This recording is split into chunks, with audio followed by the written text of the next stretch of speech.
ओम नमः शिवाय। जय माता रानी। दोस्तों, आप देख रहे हैं आपका अपना YouTube चैनल व्रत त्योहार टोटके। मैं हूं आपके साथ रिमझिम शर्मा।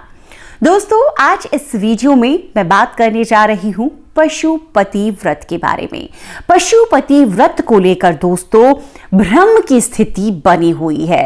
कई गलत जानकारियां बड़ी तेजी से लोगों तक पहुंच रही है। दोस्तों, मेरी ये कोशिश है कि मैं शिव पुराण में वर्णित पशुपति व्रत की जो विधि और महात्म्य उसमें वर्णित है वो आप तक पहुंचा सकूं।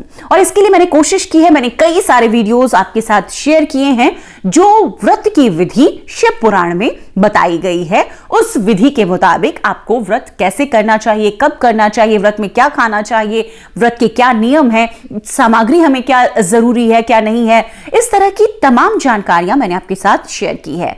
इस वीडियो में दोस्तों जो मुख्य तौर पर भ्रम है, इस व्रत को लेकर संदेह लोगों के मन में पैदा हो गया है, उसको दूर करने की, उन शंकाओं को दूर करने की मैं कोशिश कर रही हूं। दोस्तों, वीडियो अंत तक देखना बहुत जरूरी है आपके लिए। अंत तक रुकें और देखें। अगर आपके मन में भी कोई शंका है, कोई संदेह है, कोई भ्रम है, वो इस वीडियो के बाद उम्मीद मैं करती हूं दूर हो जाएगी। फिर भी कोई शंका रहे, आप मुझसे जरूर सवाल पूछें, मैं उसका जरूर आपको जवाब दूंगी। अब सबसे पहले भ्रम की बात कर लूं। दोस्तों, अगर आप भी पहली बार पशुपति व्रत करना चाह रहे हैं, शुरू करने वाले हैं, तो इस वीडियो में दी गई ये सभी जानकारियां आपके लिए बेहद महत्वपूर्ण है। क्योंकि देखिए, अगर हम कोई भी व्रत गलत तरीके से शुरू करते हैं, नियमों का पालन नहीं करते हैं, साधारण भाषा में कहूं तो हमें पूर्ण फलों की प्राप्ति कैसे होगी? और फिर हम सवाल करेंगे कि हमें पूर्ण फलों की प्राप्ति नहीं हो रही है, इस व्रत को हमने किया और सफलतापूर्वक किया फिर भी। तो दोस्तों, ये जो वीडियो है आपके लिए उपयोगी है, जरूर देखिए। दोस्तों, जो सबसे पहली बात है वो मैं कहना चाहूंगी पशुपति व्रत के बारे में। दोस्तों, यह व्रत जिस तरीके से जो बताया जा रहा है कि यह सोमवार का व्रत है, सबसे पहले तो शिव पुराण में जो वर्णित है उसके मुताबिक मैं इसका खंडन करती हूं। यह सोमवार का व्रत ही नहीं है। जो विधि बताई गई है उस विधि के मुताबिक ये एक अनुष्ठान की तरह किया जाने वाला व्रत है, जिसे हम 1 दिवस के लिए, 3 दिवस के लिए, 6 दिवस के लिए या 12 दिनों के लिए अगर दिनों में कर रहे हैं, या फिर अगर हम महीनों में करना चाहते तो 1 मास के लिए, मतलब कि लगातार किया जाने वाला, प्रतिदिन किया जाने वाला व्रत है। ये 1 मास के लिए भी करें, हम चाहे तो 6 महीने के लिए करें, या फिर हम 1 साल के लिए करें, और अगर और ज्यादा जो लोग करते हैं वो 3 साल, 6 साल, 12 साल तक के लिए इस व्रत को धारण करते हैं। तो आप ये समझिए कि ये एक लगातार प्रतिदिन किया जाने वाला व्रत है। ये साप्ताहिक व्रत, सोमवार का व्रत नहीं है। अब दूसरी जो बात, 5 सोमवार की बात कही जा रही है।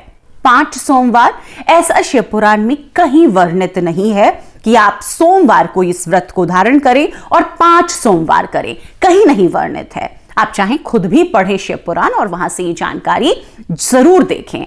दोस्तों, ये जो व्रत है, जैसा मैंने आपको बताया, ये शुरू करना होता है पूर्णिमा की तिथि से। पूर्णमासी की तिथि से हम शुरू करते हैं इस व्रत को, और आगे हर पूर्णिमा को कर सकते हैं हम, या फिर हम लगातार 3 दिनों तक करें तो इसमें 2 दिन पहले त्रियोदशी और चतुर्दशी और पूर्णिमा, ये 3 तिथि होती है, और अगले दिन हम विसर्जन करते हैं, विधि पूर्वक व्रत को हवन आहुति के बाद संपूर्ण करते हैं। तो इस तरीके से किया जाने वाला व्रत है।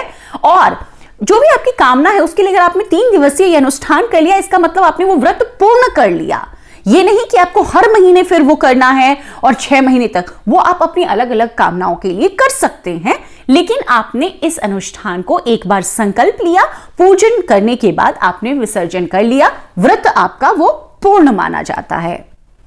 अब जो तीसरी सबसे महत्वपूर्ण बात है दोस्तों, जैसा मैंने बताया, ये व्रत लगातार किया जाने वाला व्रत है। इस व्रत में उद्यापन जैसी कोई चीज नहीं है। मतलब कि 4 सप्ताह हमने किए और 5वें को उद्यापन कर दिया, ऐसी कोई बात नहीं है। हमने 3 दिवसों तक लगातार ये व्रत किया, चौथे दिवस में इसका विसर्जन कर दिया। ये इस व्रत की विधि है जो कि शिव पुराण में वर्णित है। मैं अपनी तरफ से कोई जानकारी आपको नहीं दे रही हूं, मैं जो वर्णित है शास्त्रों में वही जानकारी आप तक पहुंचाने की कोशिश कर रही हूं। इस व्रत में विसर्जन का विधान है, मतलब कि अगर आपने मिट्टी के शिवलिंग बनाए हैं तो आप विसर्जन कर देंगे, पत्थर के शिवलिंग है विसर्जन कर देंगे। अगर कोई बहुमूल्य रत्नों की बात है इस व्रत में कि रत्नों की शिवलिंग की हम पूजा आराधना करते, उनकी पूजा आराधना करते हैं जिन दिवसों का हमने संकल्प लिया हो उसमें, तो हमें ब्राह्मण को, अपने गुरु को वो दान दे देना चाहिए, या हम किसी शिवालय मंदिर में भी वो स्थापित कर सकते हैं, दान दे सकते हैं। तो ये विधान है इस व्रत का। अब दोस्तों, जो चौथी बात जो बहुत तेजी से फैल रही है कि इस व्रत में भूल कर अनाज नहीं खाना चाहिए, अन्न का सेवन नहीं करना है, फलाहार करना है। दोस्तों, ऐसी भी कोई बात नहीं है। वो मैं आपको, जो मैंने वीडियो शेयर किया है उसमें मैंने आपको बता दिया है, शिव पुराण में वर्णित वो चीजें आप तक पहुंचा दी है। ऐसा कुछ भी नहीं है। आप अगर लगातार दिवसों का व्रत कर रहे हैं, आप बिल्कुल उपवास नहीं रख सकते। अगर एक दिवस का व्रत है आप रख सकते हैं, अगर आप 3 दिवस का भी लगातार व्रत कर रहे हैं, आप निराहार नहीं रह सकते। ऐसे में आप फलाहार कर सकते हैं, और ऐसे में एक समय भोजन का विधान है। देखिए दोस्तों, मैं आपको बताना चाहूंगी, मीठा भोजन मतलब कि भोज्य अन्न जब हम ग्रहण करते हैं उसे भोजन कहते हैं। तो मीठा भोजन का मतलब है मीठा खाना, मीठा अन्न हमें ग्रहण करना है, कोई दिक्कत नहीं है। जब हम निराहार रहते हैं, मतलब उपवास में रहते हैं, उसे हम निराहार कहते हैं। ये मैं आपको समझाने के लिए कह रही हूं। जब हम फलों पर रहते हैं, कोई व्रत करते हैं, उसे हम फलाहार कहते हैं। और जिस व्रत में ये विधान में लिखा गया है मीठा भोजन, भोजन मतलब भोज्य अन्न, मतलब कि हम अनाज ग्रहण करते हैं लेकिन वो मीठा करते हैं। हाँ, एक बात बहुत ध्यान रखने वाली ये है कि इस व्रत में नमक हमें नहीं खाना है। रात्रि में एक समय भोजन हम कर सकते हैं, भगवान को भोग जो अर्पित करते हैं उसके साथ साथ सीमित मात्रा में, किसी भी व्रत में सीमित मात्रा में भोजन का विधान होता है, सीमित मात्रा में करें। और नमक नहीं खाना है, तेल से बना हुआ भोजन हमें नहीं करना है, शुद्ध घी से बना हुआ भोजन हम कर सकते हैं। अब ये भी एक बात, आप नहीं करना चाहे बहुत उत्तम है, आप फलाहार में ही रह लें, कोई दिक्कत नहीं है, लेकिन आप भोजन इसमें कर सकते हैं। दोस्तों, अब एक और भ्रम कि इस व्रत में हमें कथा कहनी होती है और कथा पढ़नी चाहिए। देखिए, इस व्रत की कोई कथा वर्णित नहीं है, तो इस व्रत में कथा पढ़ने का भी कोई विधान नहीं है। अब जो और एक अन्य जानकारी मैंने पहले भी बताई, इस व्रत में उद्यापन की कोई विधि नहीं है, हमें विसर्जन करना होता है, व्रत को संपूर्ण करना होता है। दोस्तों, इस व्रत के बारे में एक और चीज कही जा रही है, बताया जा रहा है कि हमें शाम की पूजा में 6 दीपक मंदिर लेकर जाने चाहिए, 5 दीपक वहां जलाना चाहिए, 1 दीपक घर लेकर आना चाहिए और घर में जलाना चाहिए। देखिए, मैं जो जानकारी दे रही हूं अपनी तरफ से, शिव पुराण में जो वर्णित है उसमें यह बताना चाहूंगी, ऐसी कोई जानकारी शास्त्र में वर्णित नहीं है। 5 दीपक हम क्यों जलाते इसके बारे में मैंने भी बताया। 5 दीपक हम पशुपतिनाथ के व्रत में इसीलिए जलाते हैं कि भगवान पशुपतिनाथ 5 मुखी हैं, पंचमुखी हैं, इसीलिए हम जो भी पूजा आराधना में भगवान पशुपतिनाथ के निमित्त उन्हें अर्पित करते हैं उसकी संख्या हमें 5 ही लेनी चाहिए। मतलब कि आप 5 बार 5 मुखों के को ध्यान में करके, आप चाहे शिवलिंग में कर रहे हैं, 5 मुख नहीं उसमें आपको दिखेंगे, लेकिन ध्यान में रखकर 5 मुखों के 4 दिशाओं में 4 मुख और 1 मुख ऊपर की तरफ ईशान मुख होता है, तो उनके नाम से धूप दीप नैवेद्य जो भी आप अर्पित करेंगे वो करेंगे।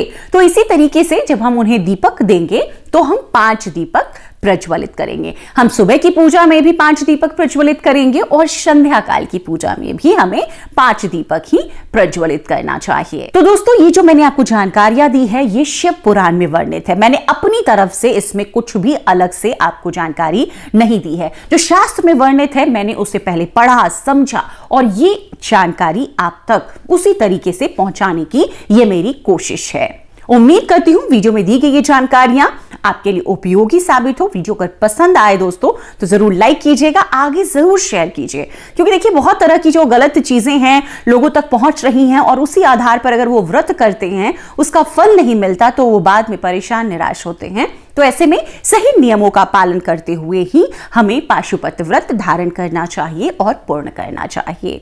वीडियो अंत तक देखने के लिए आप सभी का बहुत बहुत शुक्रिया। हर हर महादेव, ओम नमः शिवाय।